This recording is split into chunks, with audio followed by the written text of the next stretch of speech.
Let's go inside the Staples Center, where I understand the memorial service is about to continue.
They wanted me in there, so this.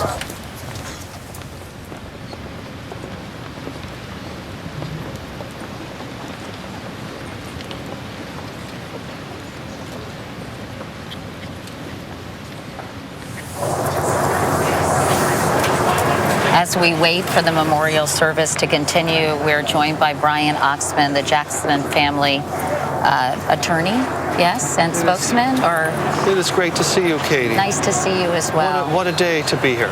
Well, it's both a sad day and I guess a day of celebration in many ways. And we just saw the Jackson brothers, who are the pallbearers for this memorial service, carrying the coffin. How is the family doing?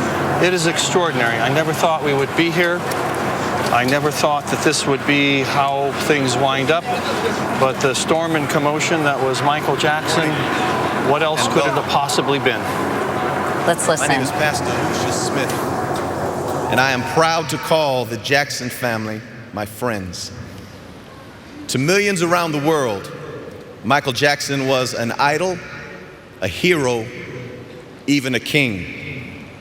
But first and foremost, this man before us today was our brother, our son, our father, and our friend. Michael Jackson was and always shall be a beloved part of the Jackson family and the family of man. And so today we gather those who know and love Michael best and those who came to know and love him through his good works.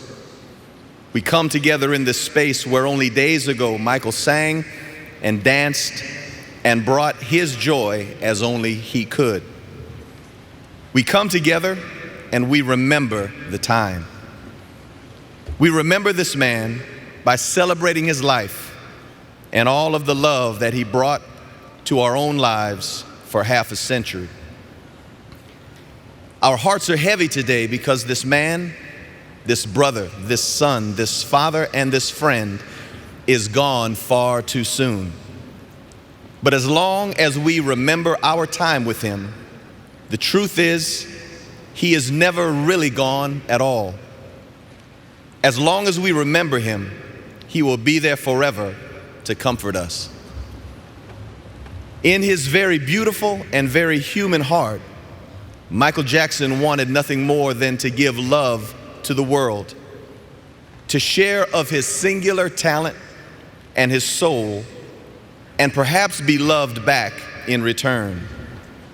Through his words, his music, and his countless good deeds, Michael did so much to try and heal our world.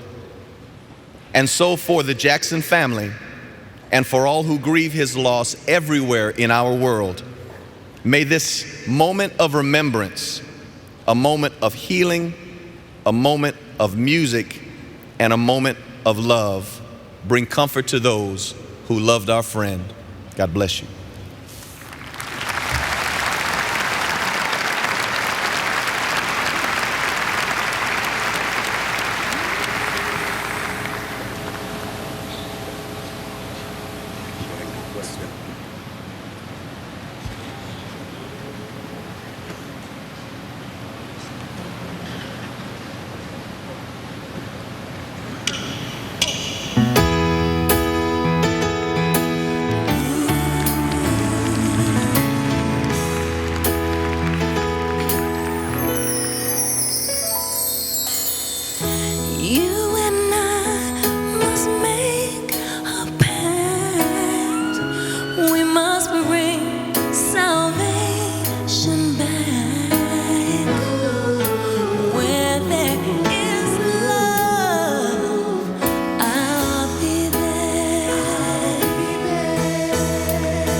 we never will say goodbye.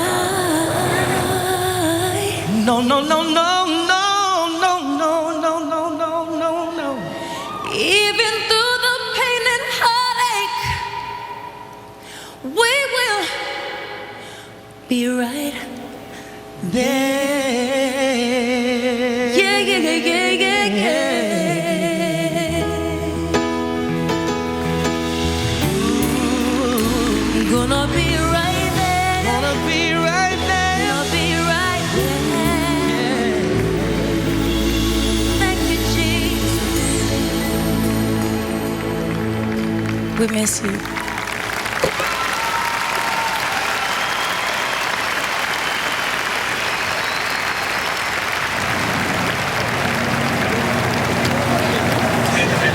Mariah Carey and her backup singer Trey Lorenz singing I'll Be There, one of Michael Jackson's and the Jackson 5's biggest hit when they had that incredible slew of #1 songs from Stop the Love You Save, I Want You Back, ABC, and I'll Be There. Yeah, Barry Gordy told them, I guarantee you, you'll have 4 #1 records, and they did. Listening to Michael, being inspired and loving Michael from a distance.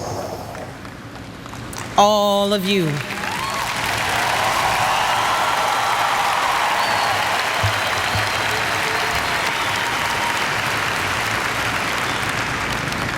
Somehow when Michael Jackson sang and when he danced, we never felt distant. We felt like he was right there, right for us. You believed in Michael and he believed in you. He made you believe in yourself. I loved him all my life. One of the first records my brother and I ever bought was Dancing Machine. And I'll never forget the two of us trying to like get the robot going, trying to be like the Jackson 5. Thank you. Thank you. Michael was the biggest star on earth.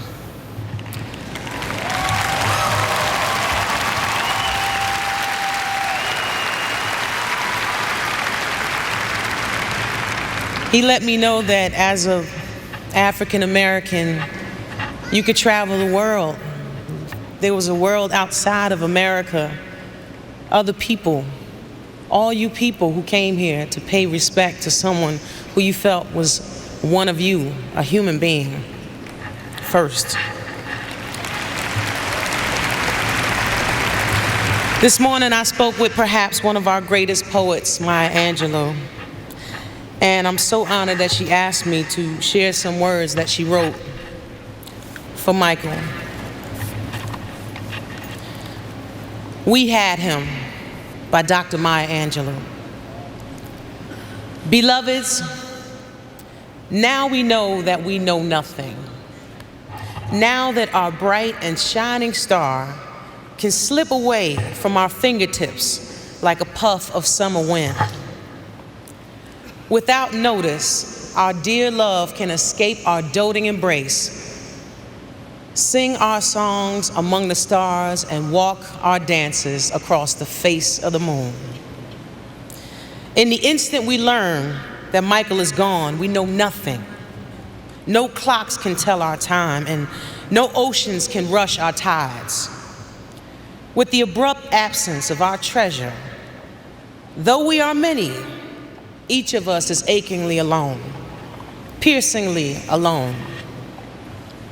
Only when we confess our confusion can we remember that he was a gift to us, and we did have him. He came to us from the Creator, trailing creativity in abundance. Despite the anguish of life, he was sheathed in mother love and family love and survived, and did not more than that. He thrived with passion and compassion, humor and style. We had him. Whether we knew who he was or did not know, he was ours and we were his. We had him, beautiful, delighting our eyes. He raked his hat slant over his brow and took a pose on his toes for all of us. and we laughed and stomped our feet for him. We were enchanted with his passion because he held nothing. He gave us all he had been given.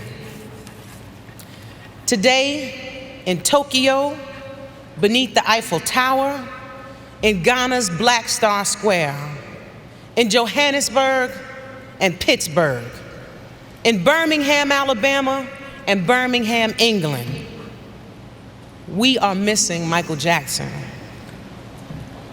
But we do know we had him, and we are the world. Thank you.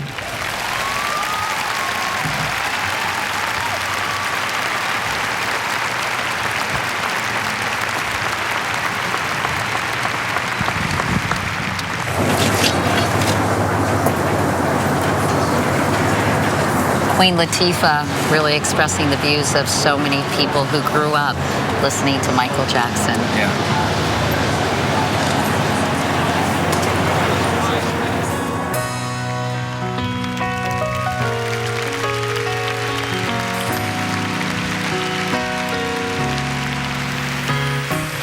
Father, help your children. I know, Aaron. And don't let them fall by the side of the road. Oh, and teach them to love one another, that heaven might find a place in their hearts. 'Cause Jesus is love. He won't let you down. And I know He's mine. He's mine, He's mine, He's mine, forever. Oh, in my heart. Come on now. Got to walk on through temptation. 'Cause His love and His wisdom will be our helping hand. And I know the truth, and His words will be our salvation. Lift up our hearts to be thankful and glad. 'Cause Jesus is love. Yeah, yeah. He won't let you down. And I know, oh, yeah, He's mine. He's mine, He's mine, He's mine, oh mine, forever.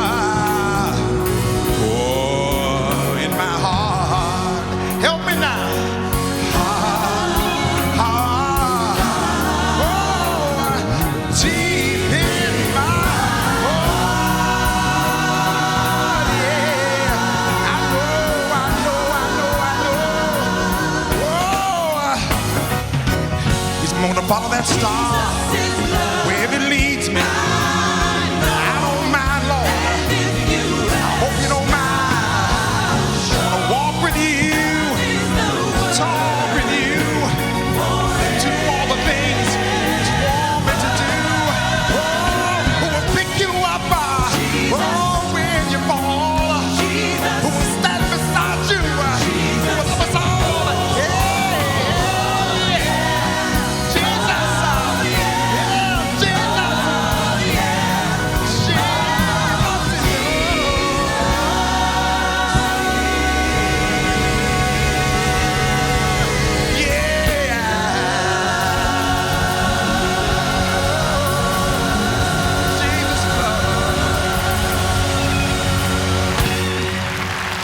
And that was, of course, Lionel Richie and Randy. Lionel Richie, when he was part of the Commodores, had a very close relationship with the Jackson 5. That's right. The Commodores opened for the Jackson 5 in their concert tour, and Kenny just told me he actually saw that show, the Commodores and the Jackson 5 together. And did they maintain a friendship throughout their lives? Well, of course, and Lionel Richie collaborated with Michael Jackson on We Are the World, and that was a huge record that generated a lot of money. He was driven by his hunger to learn, to constantly top himself, to be the best. He was the consummate student. He studied the greats and became greater. He raised the bar and then broke the bar. His talent and creativity thrust him and entertainment into another stratosphere. The Motown family mourns the death of our friend and brother, Michael Jackson, who was like a son to me.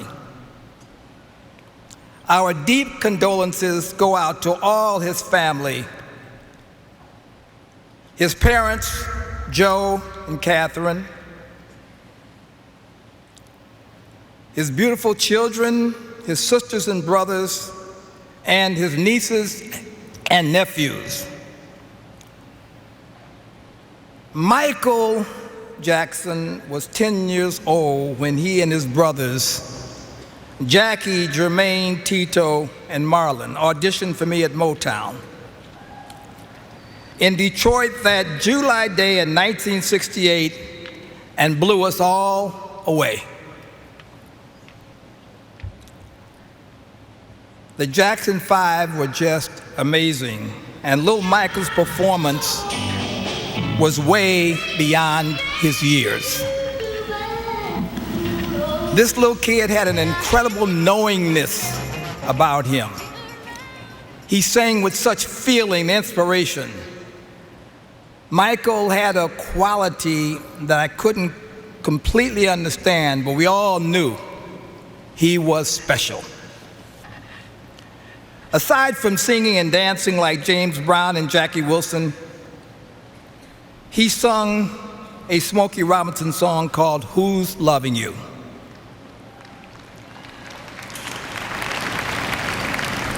He sang it with the sadness and passion of a man who had been living the blues and heartbreak his whole life. And as great as Smokey sang it, I thought Michael was better. You know. I went to Smokey and I said, hey man, I think he got you on that one. Smokey said, me too. That was Motown.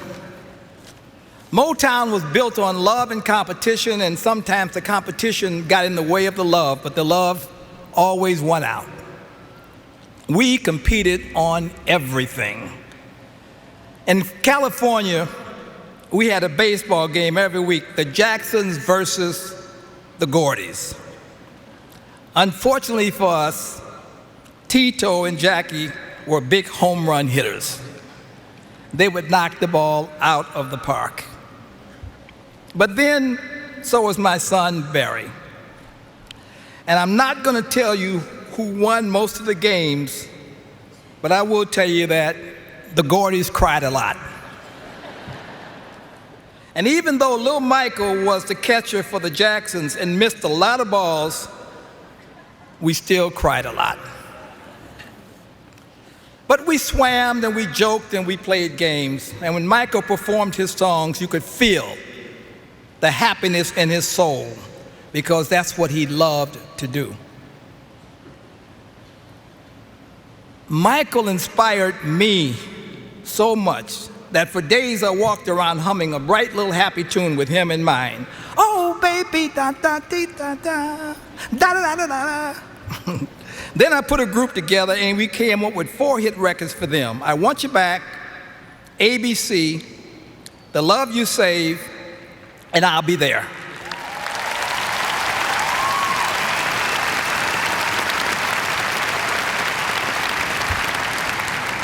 The Jackson 5 was the only group in history to have their first 4 records go to #1.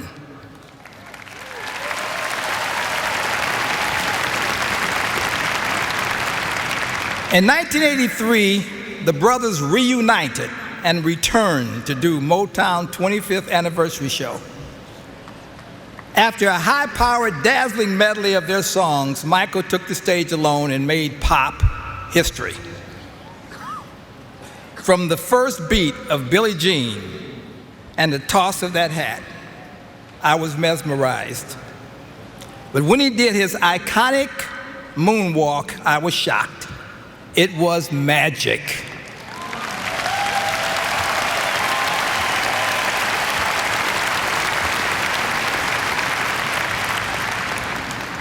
Michael Jackson went into orbit and never came down.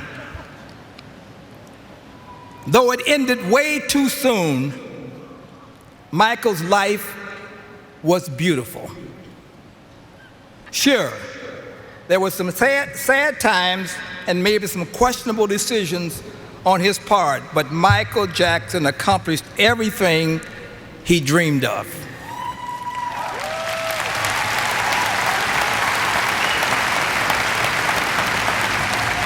At 10 years old, he had passion. He had passion to be the greatest entertainer in the world, and he was willing to work as hard to do whatever it took to become what he indeed became, the undisputed king of pop, the world over.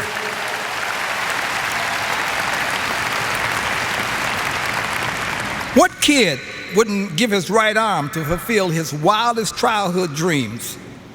Michael loved it all, every moment on stage, every moment in rehearsal.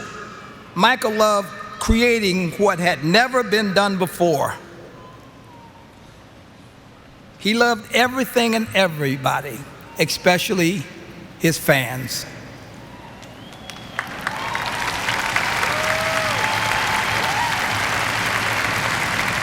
I must say, though, that he did have 2 personalities.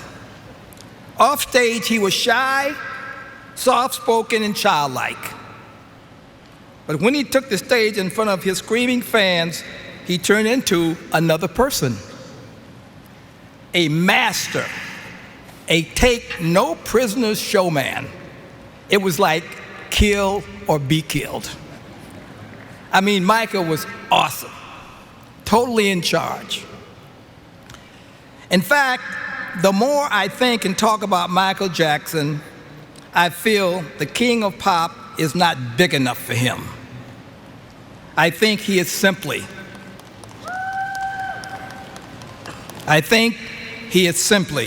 the greatest entertainer that ever lived.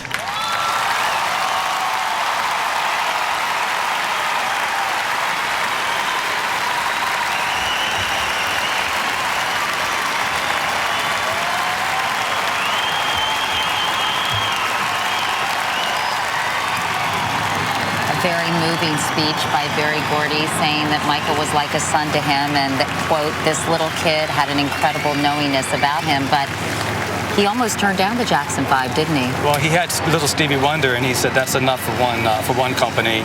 And yeah, he almost turned it down until he saw a videotape of Michael and the boys performing, and then he knew there was no way to turn that down. And it was Suzanne DePass that definitely made him say, stop, you better check these guys out. She was a Motown powerhouse, and she was very instrumental in the career. Yeah, very instrumental. She did the costumes and worked with them with the choreograph. Thank you for the joy. Thank you for the love. You will live in my heart forever.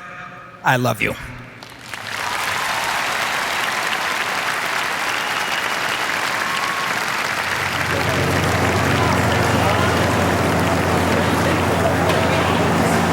Gordy told me, Randy and Kenny, that they had a real code of conduct for Motown artists. which I think was helpful to Michael when he was young and maybe hurtful when he left Motown. Let's listen to the musical.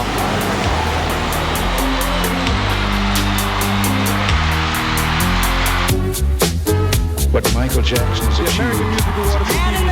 Michael Jackson best-selling American artist. This Video Pioneer Award is given to Michael Jackson. Again, I say thank you. Thanks to God. In the past, I've gone from where is he to here he is again. I love you, Michael. But I must confess, it feels good to be thought of as a person, not as a personality. Fame, fortune, they're all illusions.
We've been watching a video tribute to Michael Jackson, which was really quite poignant to see him from a young boy to the artist he became shortly before his death.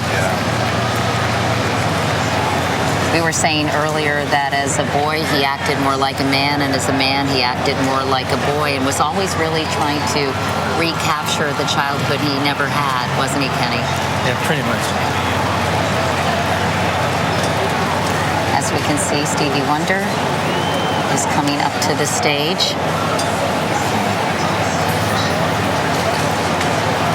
They were very close, weren't they, Randy? Oh, yes, very close.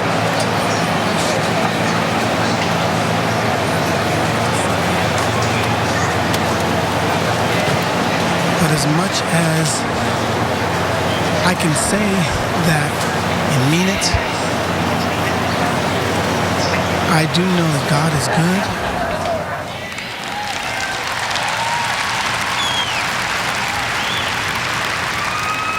And I do know that as much as we may feel, and we do, that we need Michael here with us, God must have needed him far more.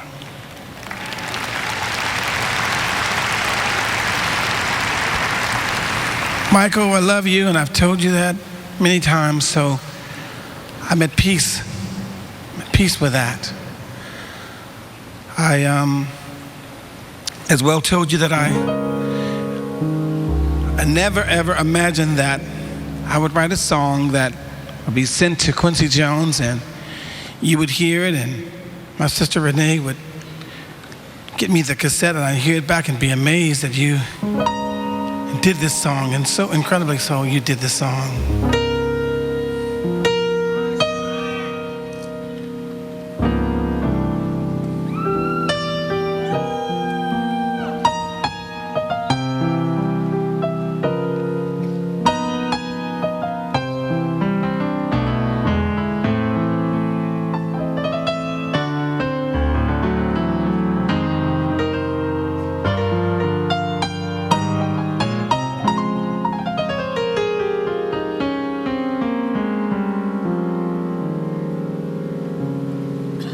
We can't help but love you forever, Michael.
love you, Michael.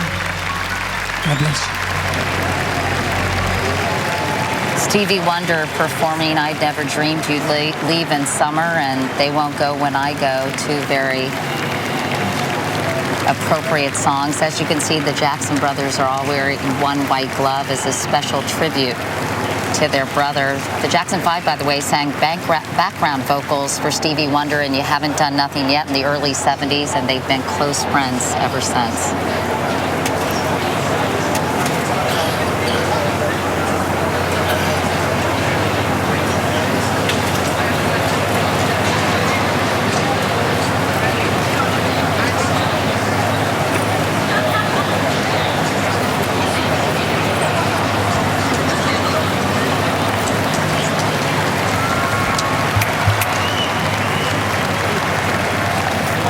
That nobody ever gave on stage like Michael Jackson. But Michael was also a true humanitarian who gave just as much off stage as he did on the stage.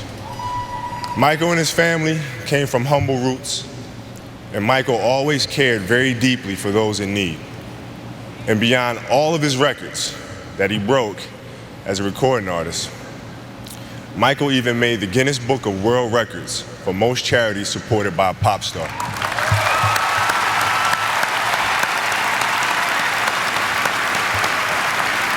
Because he gave so much to do so many of us for so long, Michael Jackson will be with us forever.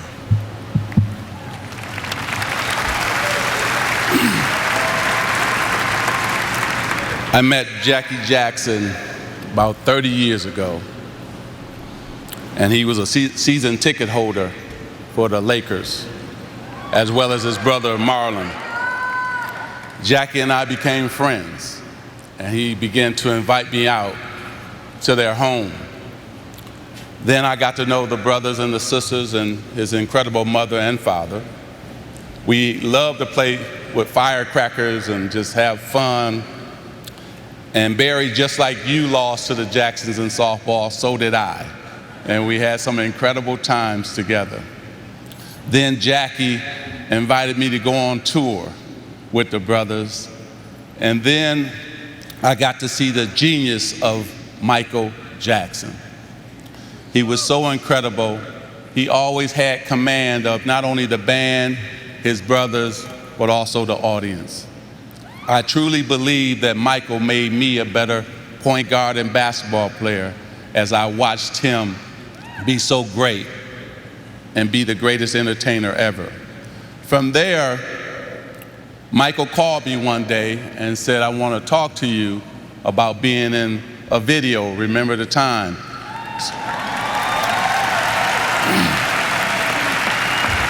But I had to double check with Jackie to make sure it was really Michael, because I was scared to death to go over to his house because this was my idol. He was everything to me. So I went over to his house to have dinner. The chef came out and said, "What would you like?" I said, "Some grilled chicken." So as we began to talk about the video and what he wanted me to do, the chef bought me out the grilled chicken, but he bought Michael out a bucket of Kentucky Fried Chicken. And I went crazy like, wait a minute, Michael, you eat Kentucky Fried Chicken? That made my day. That was the greatest moment of my life.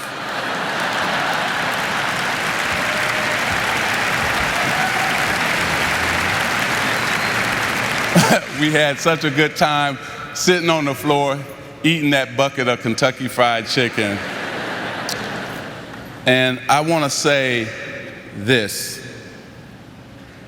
This is a celebration of his life, of his legacy.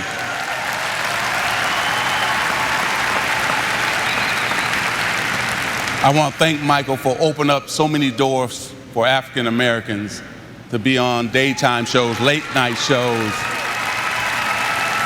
He allowed Kobe and I to have our jerseys in people's homes across the world because he was already there. And he opened all those doors for us. His 3 children will have the most incredible grandmother that God has put on this earth to take care of them.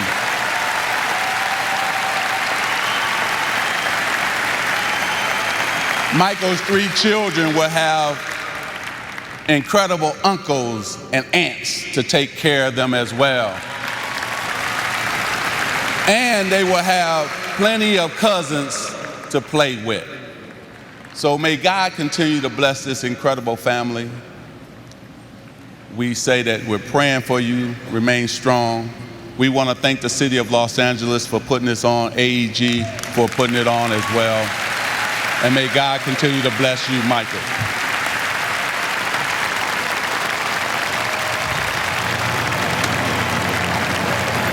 Kobe Bryant and Michael Jackson, and we're told Michael used to show Kobe Bryant weepy movies like An Affair to Remember together, which paints quite a picture. And of course, Magic Johnson talking about going to his house and being surprised he was eating KFC. Yeah. Magic Johnson also saying thank you to Michael Jackson for opening so many doors for African Americans.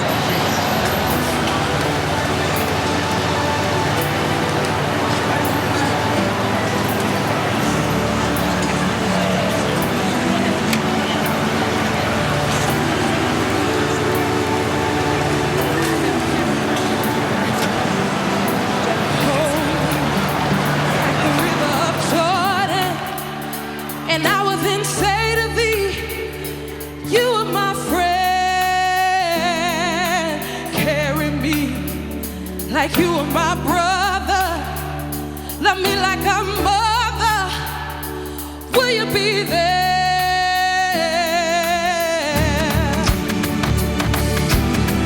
Yeah. Yeah. Oh Lord. Yeah. Yeah.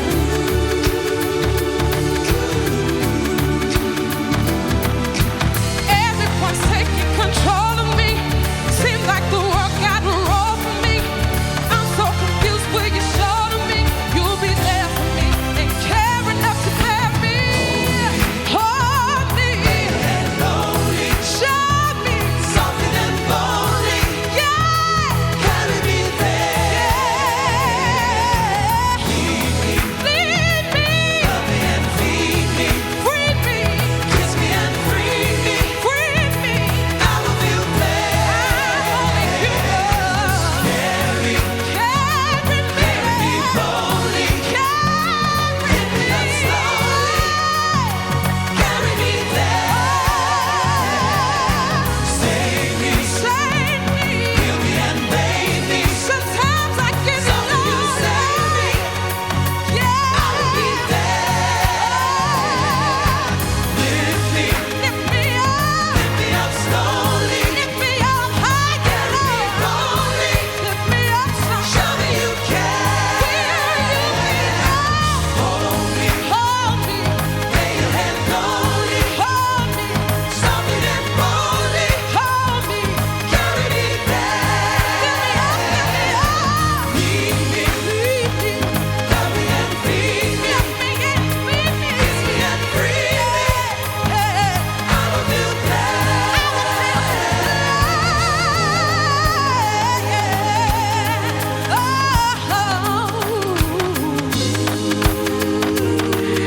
In our darkest hour, in my deepest despair,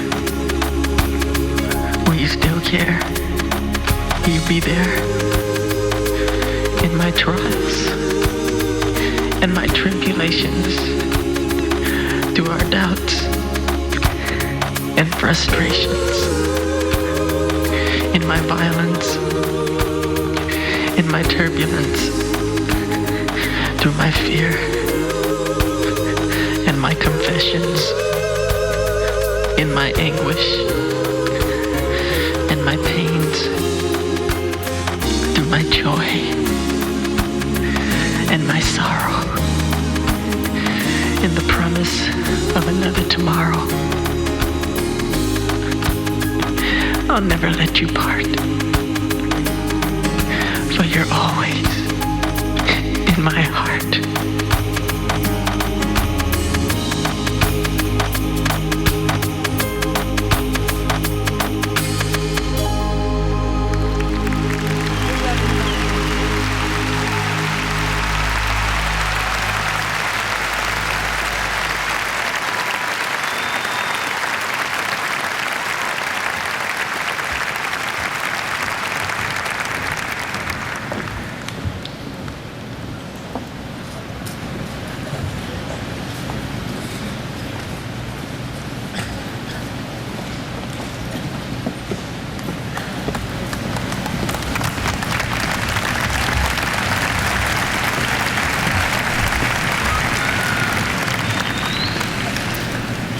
All over the world today, people are gathered in love vigils to celebrate the life of a man that taught the world how to love.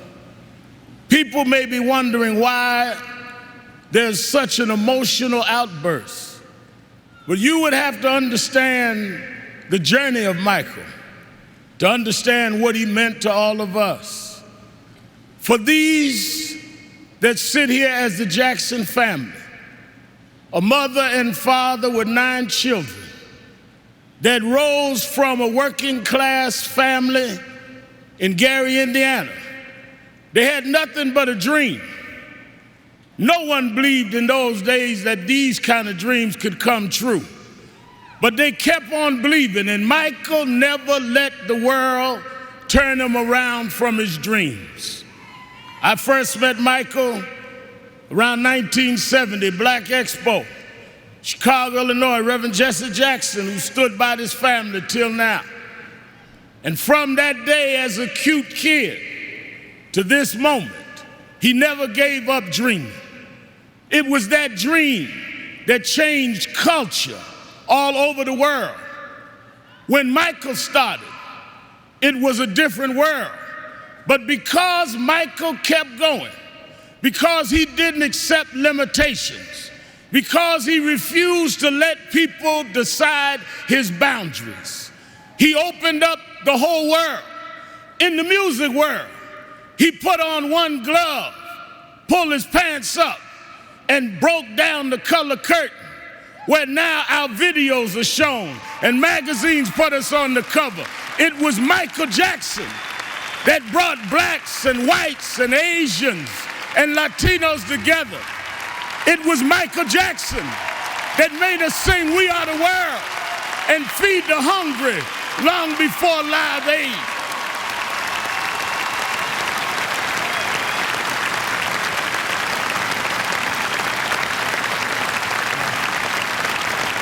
Because Michael Jackson kept going, he created a comfort level where people that felt they were separate became interconnected with his music.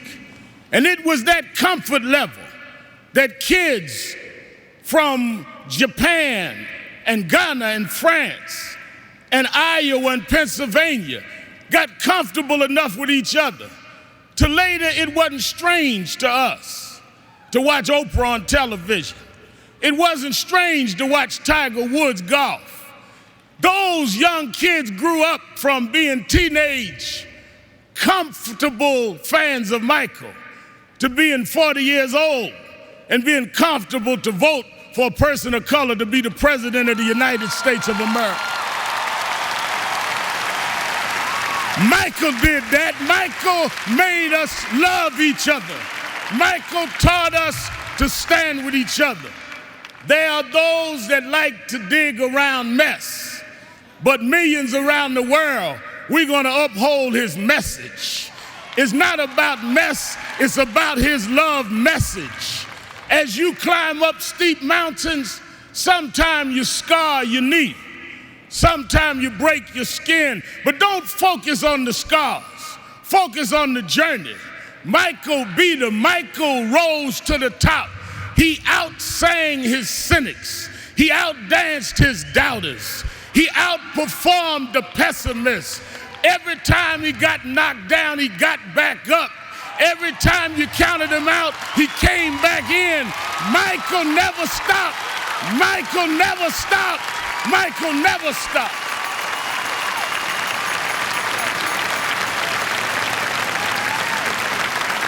I want to say to Mrs. Jackson and Joe Jackson, his sisters and brothers, we thank you for giving us someone that taught us love, someone that taught us hope. We want to thank you because we know it was your dream too. And we know that your heart is broken. I know you have some comfort from the letter from the President of the United States and Nelson Mandela, but this was your child. This was your brother. This was your cousin. Nothing will fill your heart's loss. But I hope the love that people are showing will make you know he didn't live in vain. And I want his 3 children to know, wasn't nothing strange about your daddy. It was strange what your daddy had to deal with, but he dealt with it.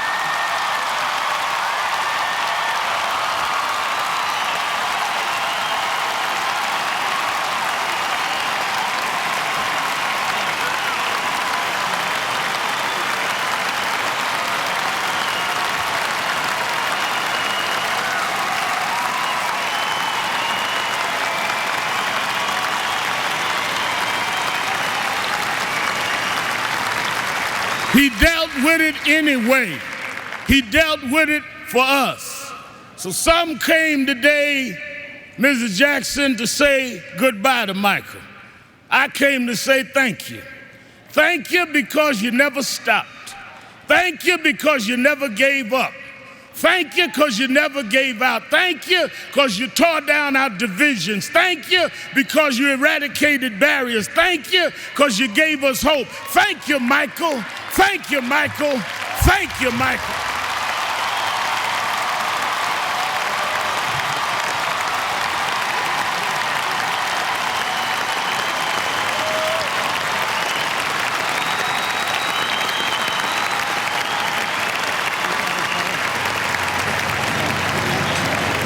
Reverend Al Sharpton, who became a very good friend with Michael later in his life. And Kenny, you were telling me he took Michael to see James Brown's body? Yes, when he passed away. And that was something that Michael, obviously James Brown was Michael's icon. And so that's what got Michael started.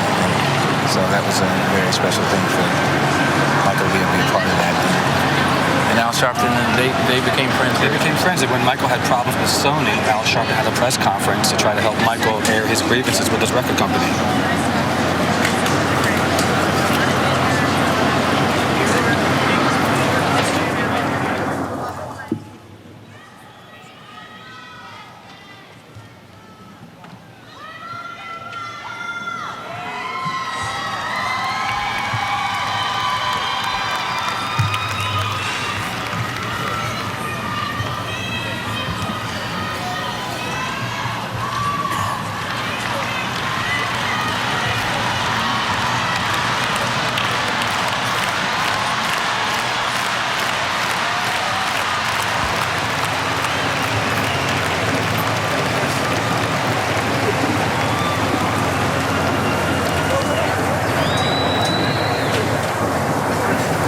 Waiting for this memorial center ceremony at the Staples Center to continue.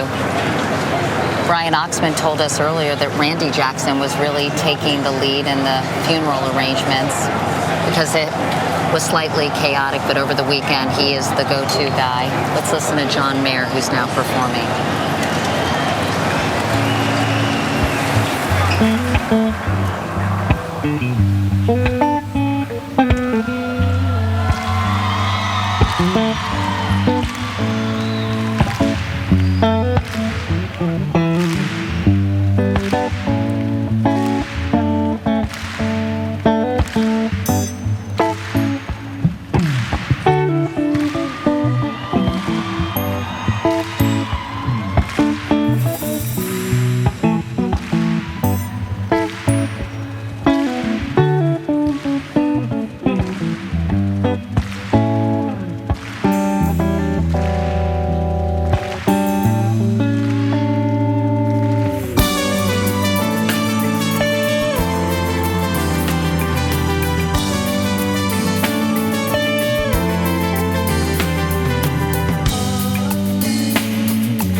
playing a primarily instrumental version of Human Nature from the 1983 Thriller album, the greatest selling album of all time. Yes.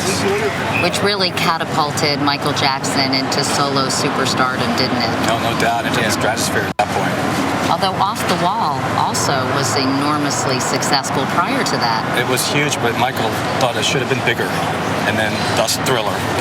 And he was so driven to repeat the success of Thriller after that, and was always disappointed when, say, Bad didn't do as well as Thriller, despite the fact it sold, 25 million copies worldwide.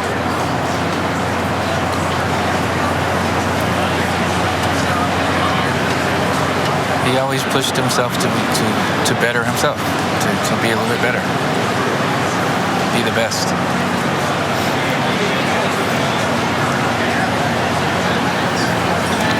I think approaching this microphone is Brooke Shields.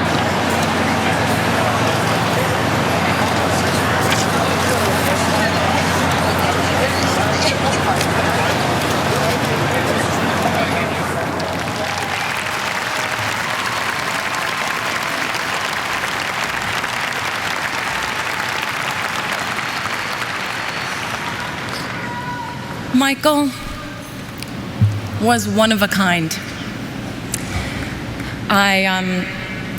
Thinking back to when we met and the many times that we spent together, and whenever we were out together and there would be a picture taken, there would be a caption of some kind, and the caption usually said something like an odd couple or an unlikely pair. But to us, it was the most natural and easiest of friendships. I was 13 when we met, and from that day on, our friendship grew. Michael always knew that he could count on me to support him or be his date, and that we would have fun no matter where we were. We had a bond. And maybe it was because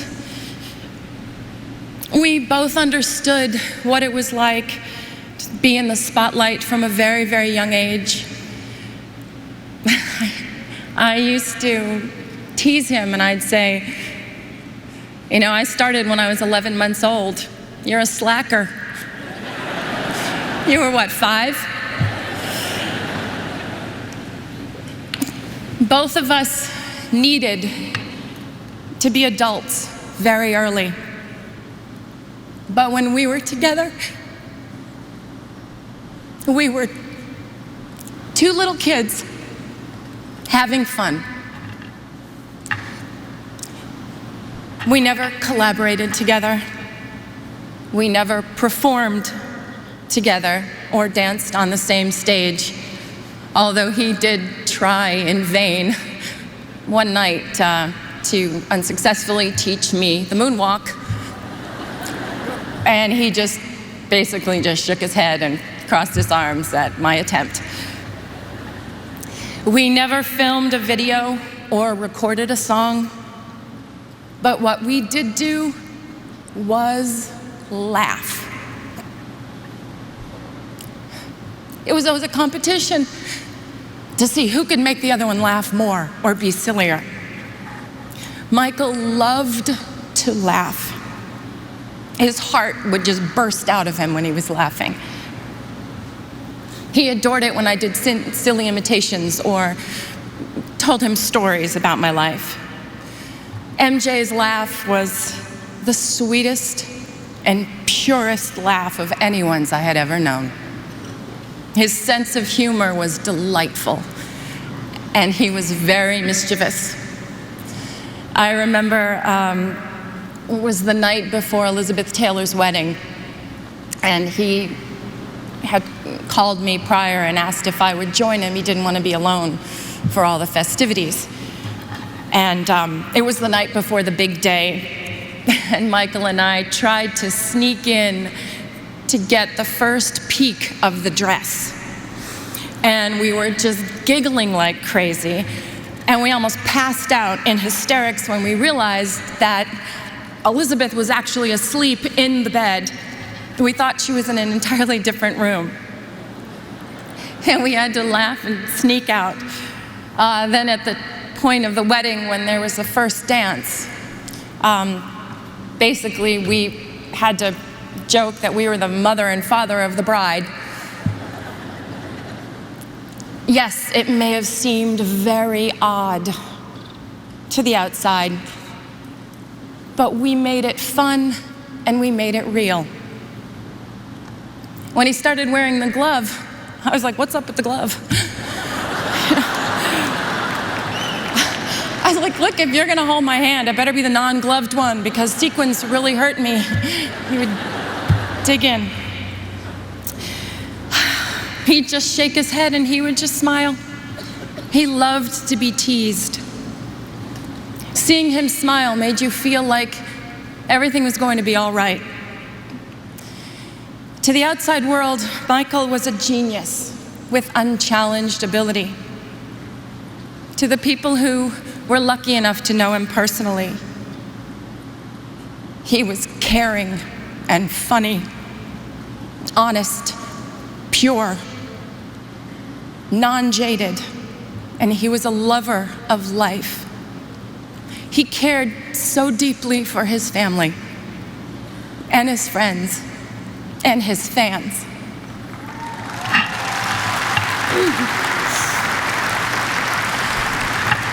He was often referred to as the king, but the Michael that I knew always reminded me more of the Little Prince. Thinking of him now, I'd like to share a passage from the book. What moves me so deeply about this sleeping prince is his loyalty to a flower. The image of a rose shining within him like the flame within a lamp, even when he's asleep. And I realized he was even more fragile than I had thought. Lamps must be protected. A gust of wind can blow them out. Michael's sensitivity was even more extraordinary than his talent. And his true truth resided in his heart. As the Little Prince also said, eyes are blind. You have to look with the heart. What's most important is invisible. Michael saw everything with his heart. To his family, his brothers and sisters, Catherine, Joe, and to his children, Prince, Paris, Blanket, my prayers are with you.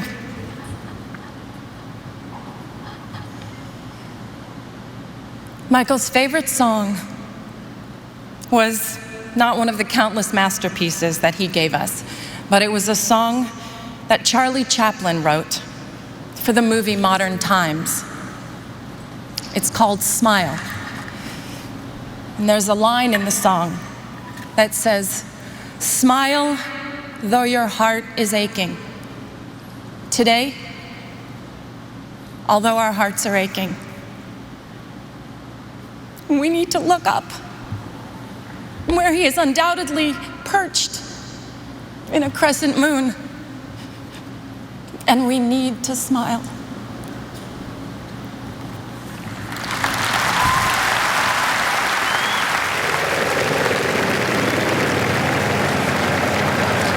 Someone who knows Michael's experience as a young performer very well, Brooke Shields, who has been famous since she was 11 months old doing commercials, and obviously felt a kindred spirit.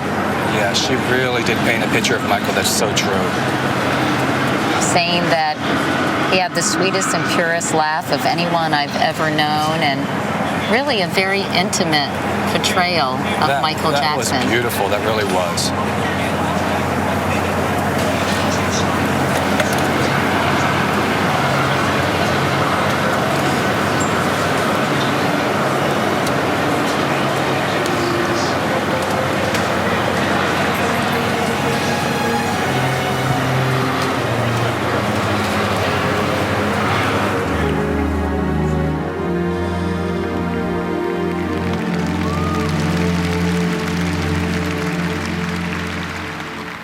Smile, though your heart is aching.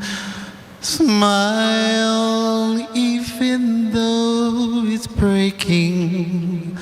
When there are clouds in the sky, you'll get by. If you smile with your fear and sorrow, smile and maybe tomorrow you'll find that life is still worthwhile. If you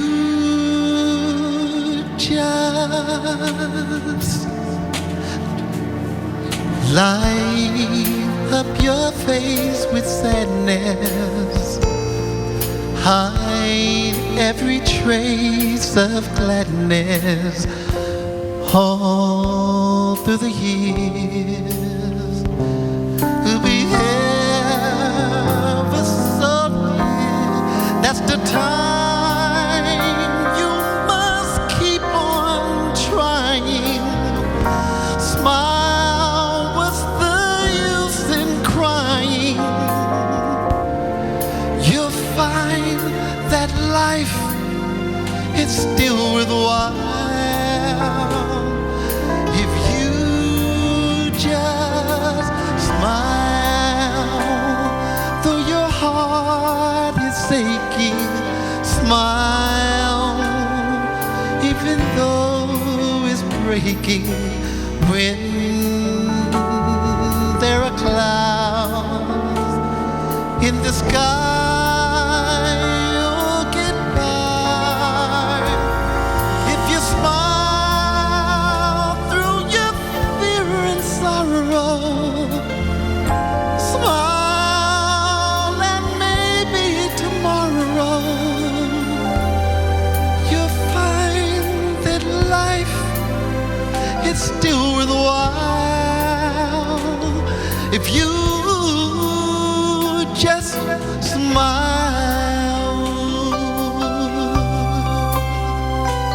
La, la, la.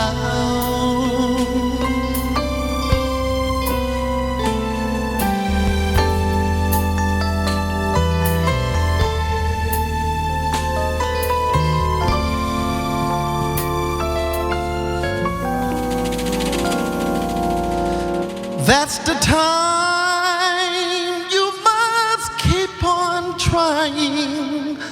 Smile, what's the use in crying?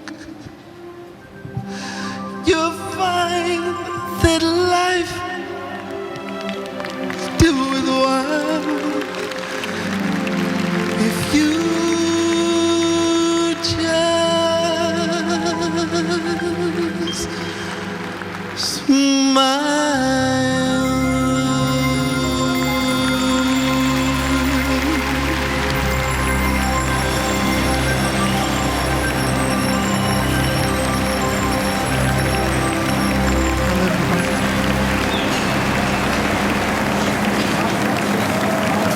Big brother Jermaine singing Michael Jackson's favorite song from the 1936 movie Modern Times, Yes. Smile, and a song that Michael himself recorded, Randy. Yes, he did on the History album in the early 1990s. It's a great album and a great song.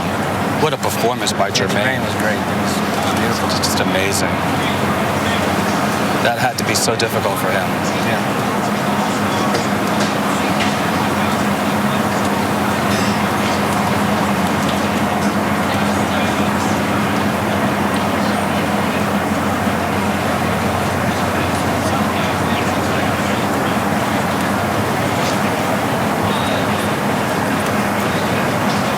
First, I must say to Mrs. Catherine Jackson, Mr. Joseph Jackson, the children of Michael Jackson, to Michael Jackson's brothers and sisters and the entire Jackson family, our prayers and condolences are constantly with you. My father once said that in life, one must discover what their calling is. And when they do, they must do their jobs so well that the living, the dead, or the unborn could do them no better. He constantly challenged us to become our best by stating that if you cannot be a pine on the top of the hill, why, just be a shrub in the valley, but be the best little shrub on the side of the road. Be a bush if you cannot be a tree.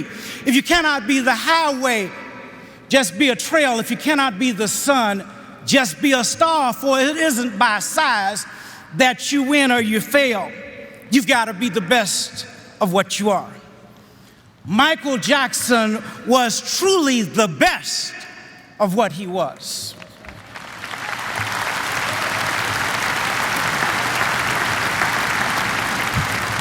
And finally, Martin Luther King Jr. said that in life, if it falls ever your lot to be a street sweeper, you must sweep streets so well.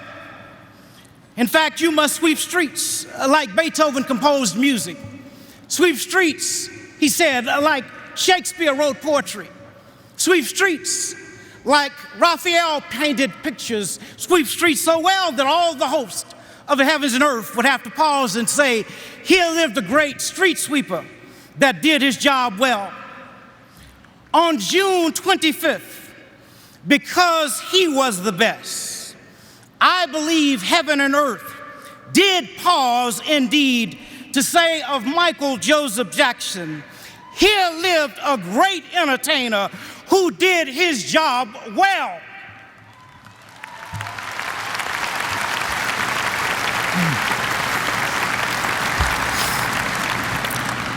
To the Jackson family, being a part of a world-renowned family who has also experienced a sudden death on more than one occasion, my prayer is that no one and nothing, public or private, fact or fiction, true or rumored, will separate you from the love of God, which is in Christ Jesus. Because ultimately, at the end of the day, it is only God's love that will anchor you, sustain you, and move you to a higher ground, far above the noise of life. There, you will find the peace, comfort, and joy to move forward to advance Michael's legacy. And for all of us, it is apparent that, like our father and mother, Martin and Coretta King, Michael's life and work was inspired by the love of God. Throughout the ages, few are chosen from amongst us to use their gifts and talents to demonstrate God's love in an effort to bring the world together in true sister and brotherhood. Michael was such a one. He epitomized the words of our Father that an individual hasn't started living until he can rise above the narrow confines of his individualistic concerns to the broader concerns of humanity. Michael was always concerned with others, with humanity. And I want the world to know that despite being embroiled in accusations and persecution, as a humanitarian, he thought it not robbery to concern himself with this world, with one of this world's other greatest humanitarians, our mother, during her illness just 3 months before her death.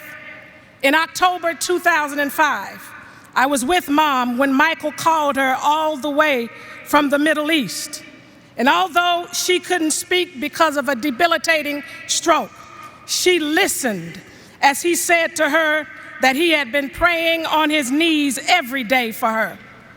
That to him, she was America's true royalty. And he wanted her to know if music was being played in her room because of its healing effect. My only wish is that he could have seen the glow on her face. If faces could smile, as we know they do, that day, Michael Jackson made our mother's face smile in spite of her condition. What an unforgettable moment.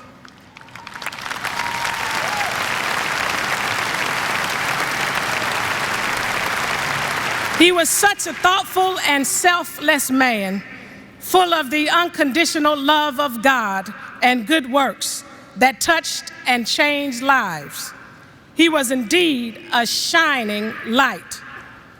Like our father Martin, and in remembrance of Michael, may we all be inspired to go and let our lights shine. Rest in peace, our brother Michael.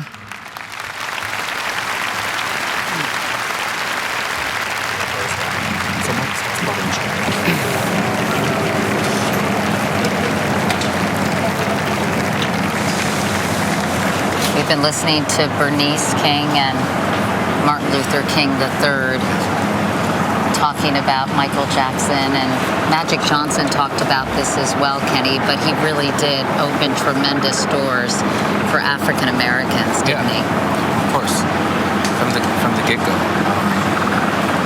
We were all excited just to see this family become so famous. They were like the Beatles to us. I'm Congresswoman Sheila Jackson Lee, and I hail from Houston, Texas. But I come to you on behalf of the many members of the United States House of Representatives. I come to you on behalf of the Congressional Black Caucus, Chairwoman Barbara Lee, a Californian. And I come to you as every man and every woman, for I cannot write music or dance or sing, but I do know an American story. And to Mr. and Mrs. Jackson and this wonderful family of brothers and sisters and cousins, to Michael Joseph and to Catherine Paris and to Prince, all of these wonderful, beautiful symbols of America. And I can tell you, as a member of the United States Congress, we understand the Constitution, we understand laws, and we know that people are innocent until proven otherwise. That is what the Constitution stands for.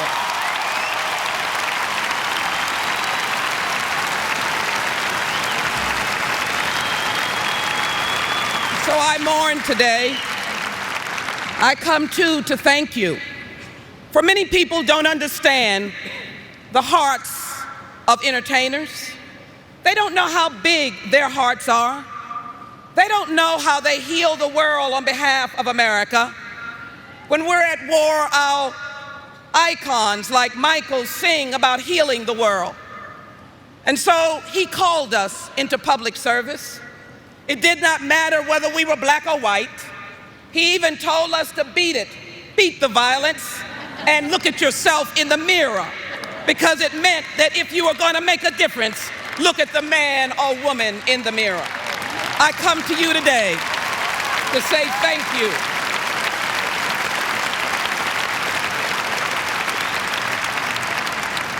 Some of you come from all faiths, and we respect that here in America. But there's a story whose theme is so symbolic of this young and beautiful man. I love the story of the Good Samaritan because it talks about those who walk by the diminished, the devastated, and the poor. This was a broken and beaten man laying along a road. No one stopped, but someone called the Samaritan. It could be in any faith. It's all about charity and love. And I call Michael Jackson the Good Samaritan. I call him Michael Jackson, who cared and loved for the world. It bothered me. I grew up with him, as all of us, and so many did. And so what an honor and a privilege to see him up close when he came to the United States Congress in my office and looked some 15 African ambassadors, representatives of heads of state, sitting in an office listening to Michael Jackson talk about caring and fighting HIV/AIDS. They looked at him, he had a twinkle, they listened, he listened. What a miraculous experience to be able to listen and see Michael in action. You know, there were words cast about, but I wonder if anybody was on his shoulder when he walked into Walter Reed Hospital and he walked along the aisles and the rows in the hospital rooms. This was in the midst of the Iraq War.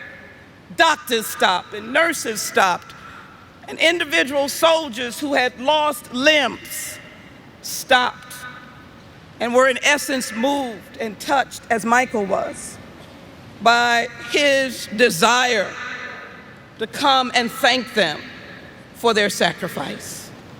So don't tell me what an American story is all about. It is the salt of the earth. When this family took the talent that God had given them and made it into a miraculous and wonderful story for America. I come today for you to recognize that the flag flies, and the people who have spoken to the people's house. They recognize and they speak, and those of us who serve in elected office, we respond to the people. Michael fought for the tolerance of all people.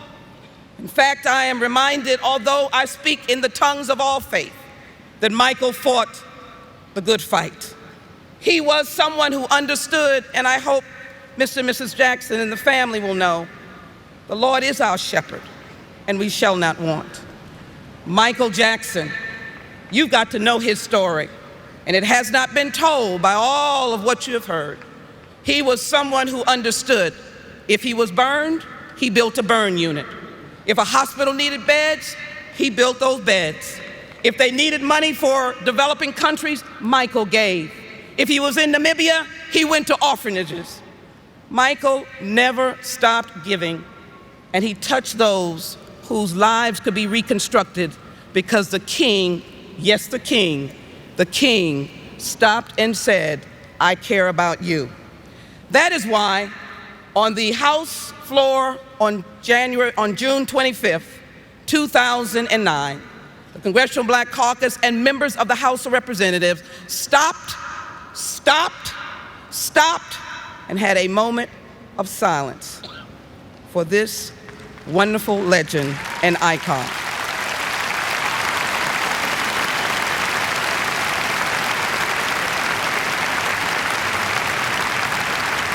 And so to the family, let me simply come as someone that wishes she was long lost, Sheila Jackson Lee, but I'll keep looking and seeing, but coming to say to you that America appreciates and thanks you for Michael Jackson's life.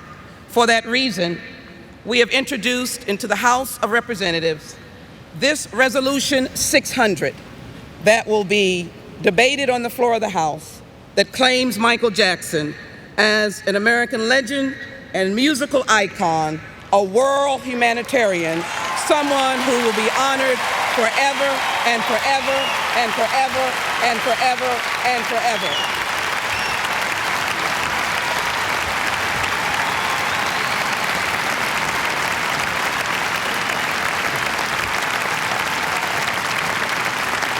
We are the world, and we are better because Michael Joseph Jackson lived.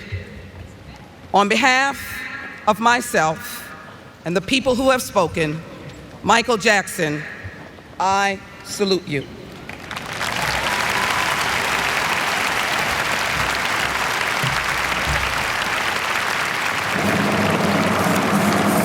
Congressman Sheila Jackson Lee of Texas talking about Michael and how charitable he's been during the course of his life. And in fact, his estate, Randy and Kenny's 40% to his children, 40% to his mother, Catherine, and 20% to charity. To charity, which is quite a lot. And that's in perpetuity, so that's a lot of money. I'd very much like Michael to do that.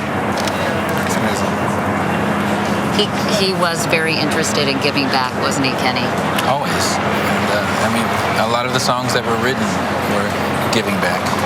You know, from the song We Are the World, or To Heal the World. He always thought of the world.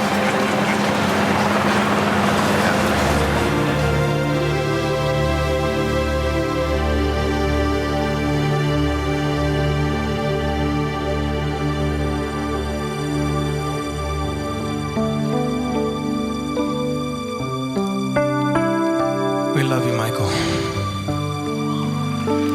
You've meant so much to us, especially me.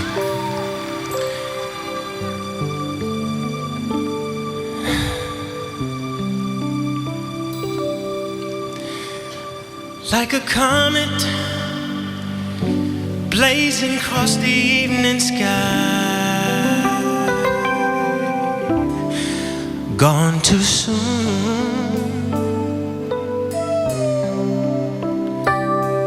Like a rainbow fading in a twinkling eye, gone too soon.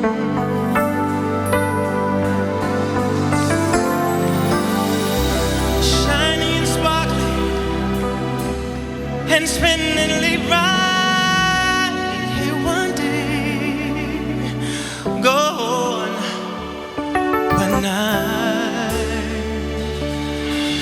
Like the loss of sunlight on a cloudy afternoon,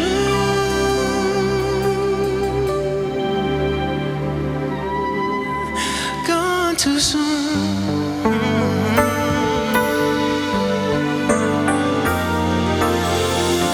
Like a castle built upon a sandy beach, gone too soon.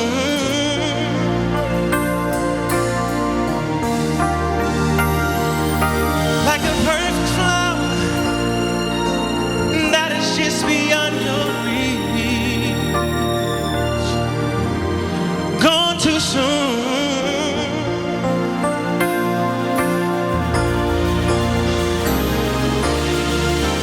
Born to amuse, to inspire, to delight, here one day, gone one night.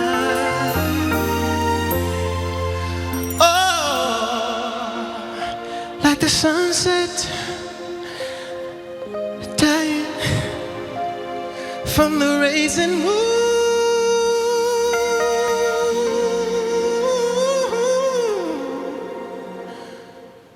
gone too soon.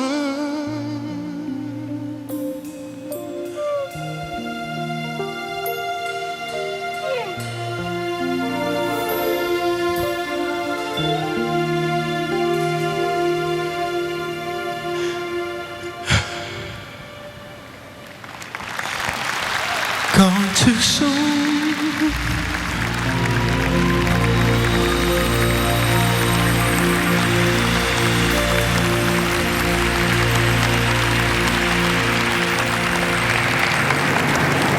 Usher singing a song that Michael Jackson wrote for Ryan White, who, of course, everyone followed Ryan White's story. He had, Too soon. What an he had appropriate AIDS song. and died in 1990 at the age of 18. And their friendship was a very powerful and strong one. Yes, it was. It was very strong, and what an appropriate song and a beautiful performance by Usher. Yes. It has to be really hard to stand up there and perform, and to be that close to Michael. It's got to be so rough. And to see the family and his children, and also to know that millions of people all over the world are watching this and, you know, grieving with you. Usher is just one example of Michael Jackson's extraordinary musical influence on so many people, so many artists today. Usher, Justin Timberlake, to all the boy bands that ever happened.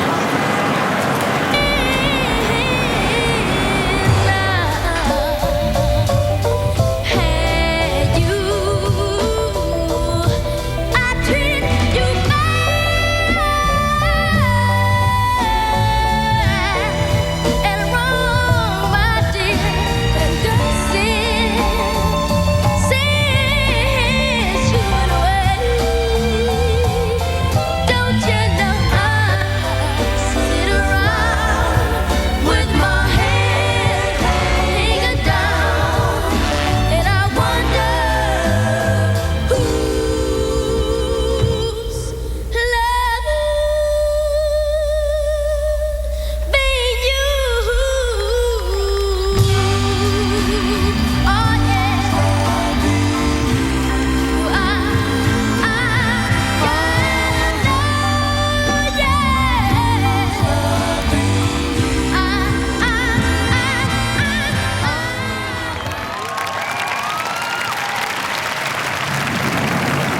Who's Loving You, the Smokey Robinson song that Barry Gordy was referring to. Michael covered it, and Barry Gordy called Smokey and said, I think he's got you beat. I think so. And Smokey said, you're right. I wrote that song.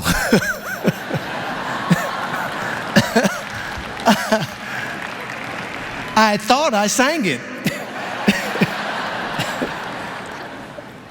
I wrote that song back in, and a few years later, here comes this little kid. He's 10 years old. And Barry had this gathering at his house. He said, come on, I want you to see somebody very special. So I go over there, and these 5 young guys are there. And they sang and danced up a storm. A couple weeks later, they recorded my song.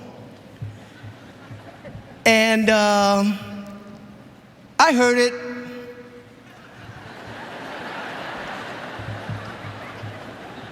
I thought to myself, now they have pulled a fast one on us, because this boy cannot possibly be 10 years old.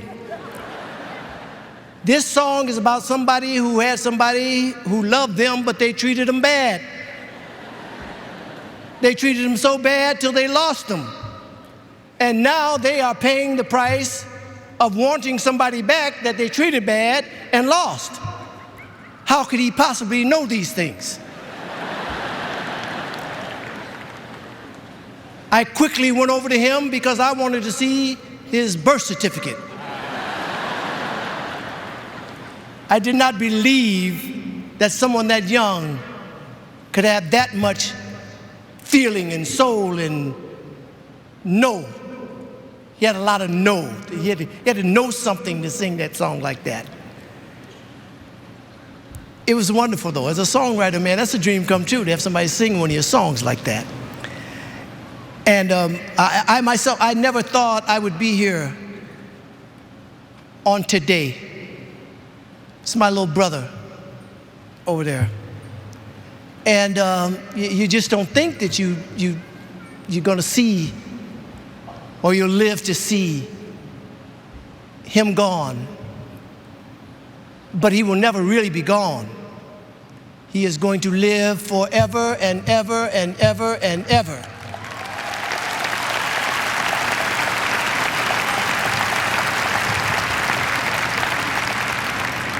He has made an enormous impact on all of our lives, all over the world. I mean, I have young kids coming up to me now, you know, because when I do concerts, I sing Who's Loving You in the concerts. And young kids who are at the concerts come up to me and say, hey, you're singing Michael Jackson's song, huh?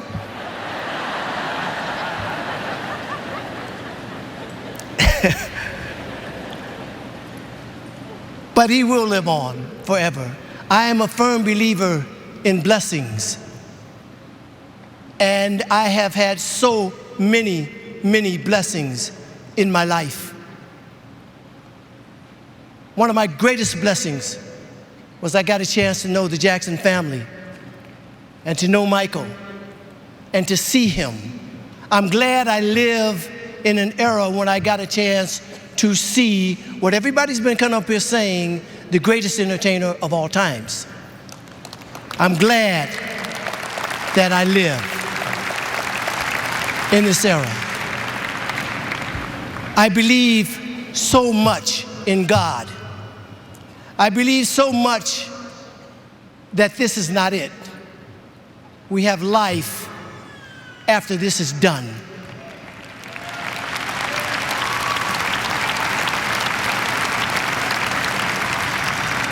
So my brother is in a place now where he is most certainly going to live forever in the hereafter. So he's going to live forever twice, because he's going to live forever right here, because the world will never, ever forget Michael Jackson. I love you, my brother. I celebrate your life. I am proud that I had the chance to know you. God bless you. I know he is.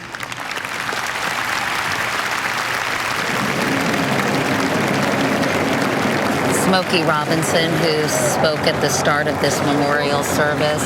You know, Randy, Elizabeth Taylor and Diana Ross are not here. This would have been so hard for them. There's just no doubt about it. They were two of the closest people in his life. Diana Ross introduced me to Michael Jackson, actually, you know, and she was so close to Michael. Michael actually lived with Diana Ross when he first moved to Los Angeles, so she was a mother figure to him as well. Elizabeth Taylor and Michael had a very close relationship. It would have been very difficult for the two of them to be here.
That was Shaheen Jafargholi. He is a contestant on Britain's Got Talent and apparently sang that song. I just want to thank him so much for blessing me and every single individual on this earth with his amazing music. And just thank you very much. I love you, Michael Jackson.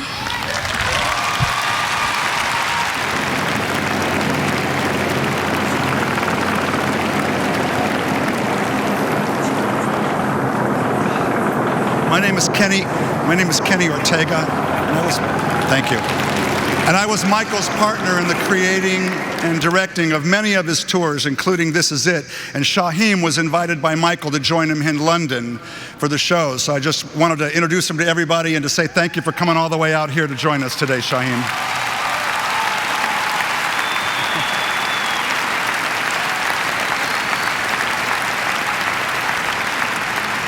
We were here.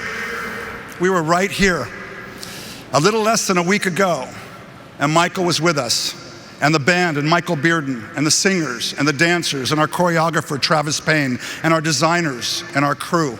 We were all here, and we were a family, and this was our house.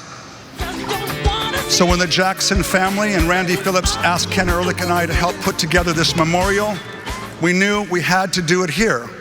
We knew we had to invite the world to join us here, Michael's house.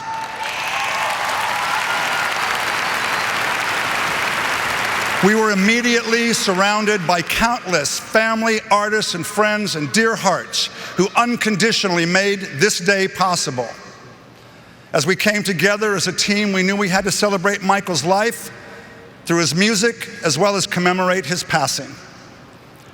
Both Ken and I worked with Michael over the years, and Michael and I were here in the final stages of mounting what we all knew and we all saw, I promise you, was his triumphant return to the world.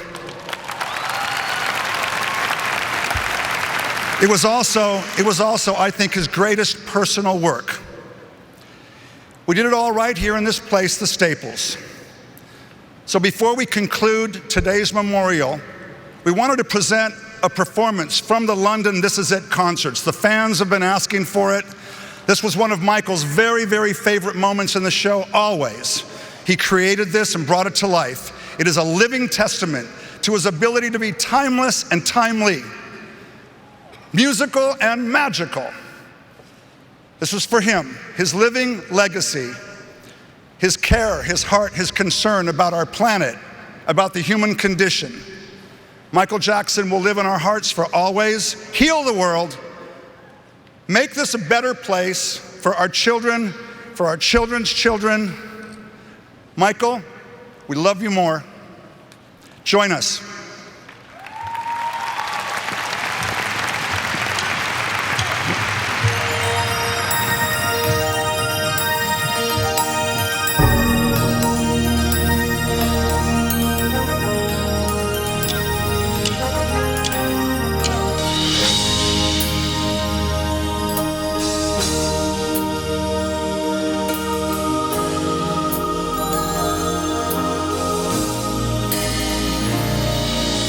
There comes a time when we heed a certain call, when the world must stand together as one. There are people dying. It's time to lend a hand to life, the greatest gift of all.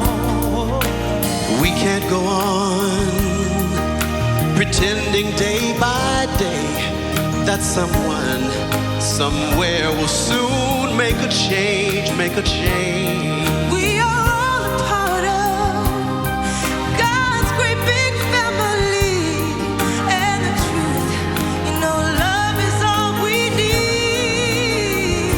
We are the world, we are the children, we are the ones who make a brighter day, so let's start giving. There's a choice we're making, we're saving our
up there on stage with Lionel, Richie, and Smokey Robinson, Jennifer Hudson, and of course, the Jackson family, Michael Jackson's children, singing We Are the World, that raised so much money for people in Africa back in 1985. I can't think of a more appropriate way to end this service. Really, Michael was so proud of that song, and he would have loved that so much. And of course, some of the featured singers were to have been a part of his This Is It tour. Yes. That was scheduled for London, tickets selling out in 4 hours. Amazing, amazing response.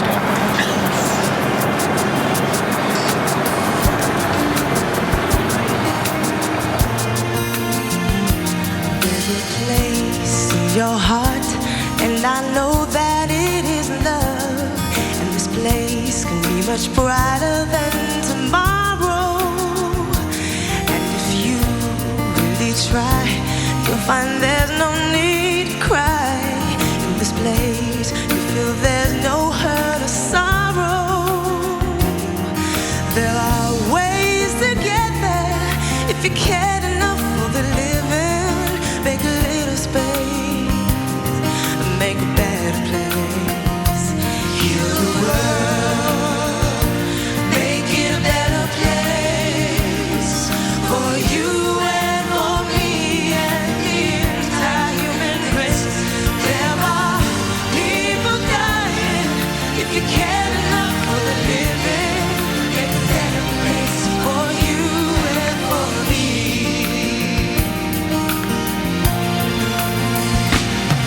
And the dream we once conceived and will reveal a joyful maze. And the world we once believed in will shine again in grace. Then why do we keep stringing the line? This earth crucifies soul. Though it's plain to see this world is heavenly. Because glory, we can fly so high. Let our spirits never die. In my heart, I feel you are all my brothers. Create a world with no fear. Together we'll cry happy tears. See the nations turn their swords into plowshares. We can really get there if you cared enough for the living. Make a little space, make a better place. Heal the world, make it a better place.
beautiful rendition of Heal the World, which Michael wrote in the early 1990s. Yes, yes. He would have been so proud of that. Yeah, it's a great song. That was great. And again, with very much the same message as We Are the World. I think he really found it important to keep reminding people of that. Well, Michael was very serious about the charities in which he was involved and the charities that he started, and the Heal the World Foundation was very important to him. And he raised a lot of money for humanitarian causes. I think people tend to forget that. What did that foundation do specifically, Randy? I'm sorry? What did the Heal the World Foundation do? The purpose of Heal the World and the foundation was to disperse food and money to underprivileged areas all around the world. And Michael took it on as a very personal and very intense cause. It's very important to him. There was some discussion that there would be a version of We Are the World sung at this memorial service, but you were saying how many parts that requires, and clearly the London troupe was able to fill those roles. But do you remember when that song came out? Yeah, when Quincy and... Oh, hold on 2 seconds. Coming out, as you know, I'm lost for words. I was his voice and his backbone. I had his back, so did the family. But we thank you. That's all I can say. We thank you very much.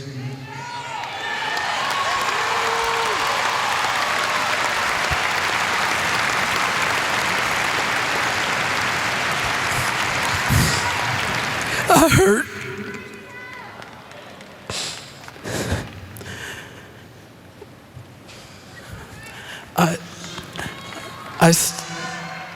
I stand here trying to find words of comfort, solace, trying to understand why the Lord has taken our brother to return home from such a short visit here on earth. Michael, when you left us, a part of me went with you. And a part of you will live forever within me, but also a part of you will live forever within all of us. Michael, I would treasure the good times, the fun we had, singing, dancing, laughing.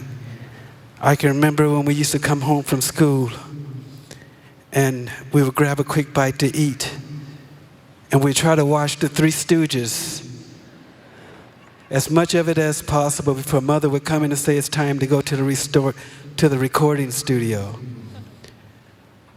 I also, Michael, remember a time when I went into the record store and there was this man purchasing a lot of CDs, and he would go and grab another batch of CDs.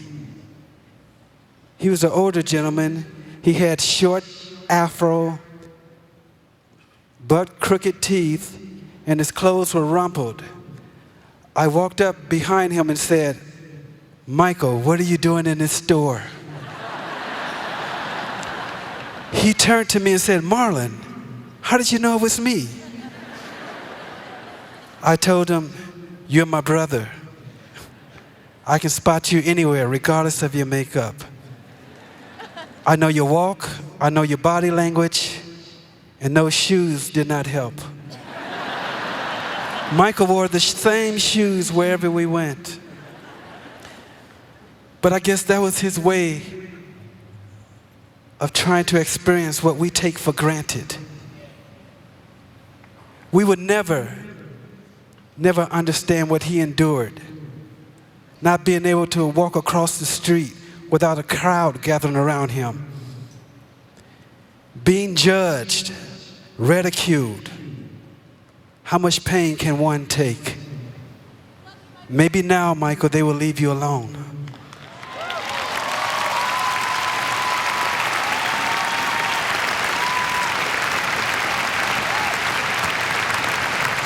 Michael was the voice of our angelic trumpets, and he will continue to be the voice, that angelic voice in heaven, nearest to our Creator.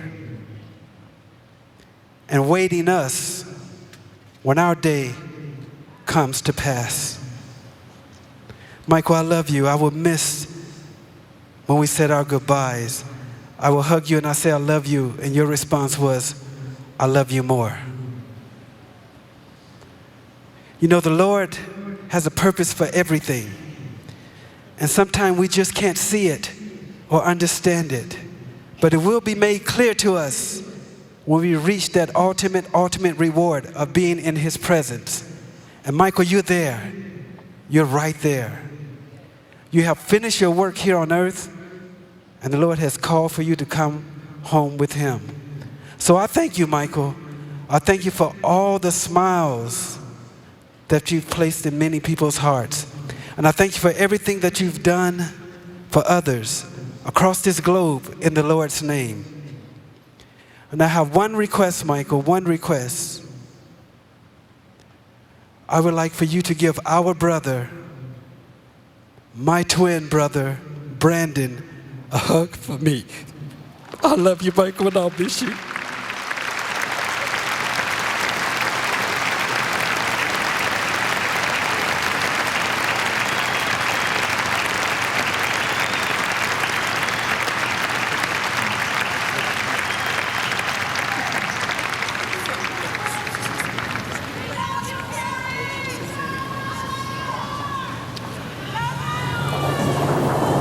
I thank you. Janet, want to say something?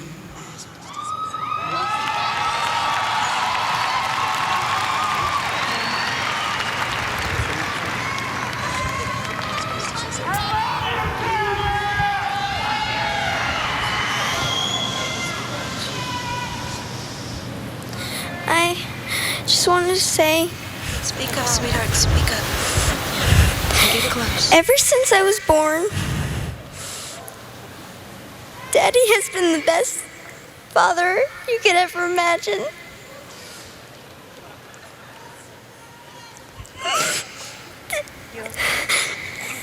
I just wanted to say I love him so much.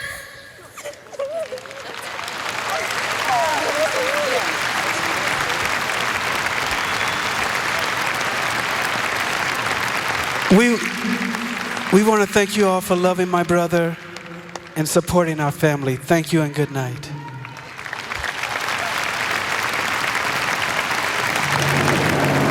Talk about putting a human face on a very personal loss. You know, lest we forget, this man was a brother and a father and a son and a very important person in a family's life. I think 11-year-old Paris Jackson, I think, just reminded the world that this was a man and not just a musician or a dancer or a performer.